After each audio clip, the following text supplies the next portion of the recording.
You likely know the quote, "If you build it, they will come." But who are they, and what do they bring with them? This question is particularly tricky for transportation researchers like me.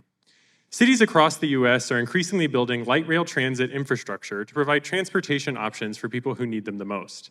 But we know that equity issues in transportation have historically been overlooked, and that the expensive and permanent investments we make in our infrastructure can sometimes have unintended consequences.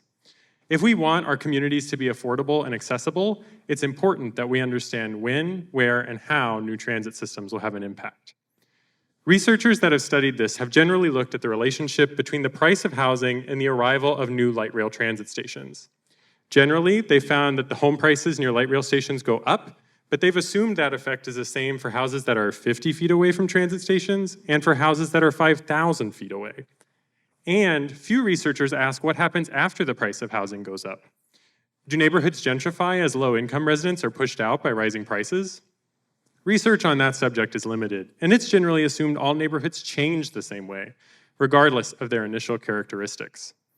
Behind me, you'll see headlines that show communities care about the effects of new transit systems. And so it's important that researchers move past these assumptions so that we can predict who will feel the impacts of new transit systems the most.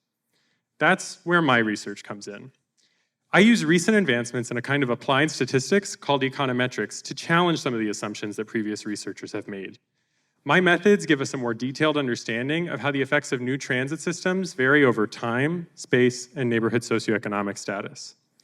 One city I'm studying is Charlotte, North Carolina, where they've been building a light rail transit system over the past 20 years.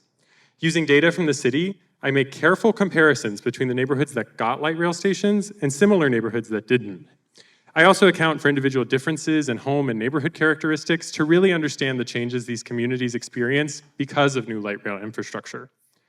My work shows that homes a quarter of a mile from light rail stations in Charlotte increased in price by 20%, while homes 3/4 of a mile away only increased in price by 8%. Unsurprisingly, I also found that lower socioeconomic status neighborhoods saw some of the most changes associated with gentrification as higher income residents moved in and changed neighborhood demographics. My work advances our understanding of transportation equity and will help us develop public policies that ensure people can stay in their homes as we expand our public transit systems.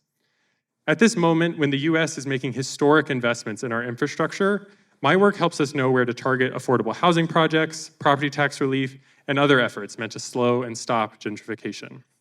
So, if we build it, change will come. But we can make sure that change is good, and my research helps move us towards a more equitable transportation future. Thank you.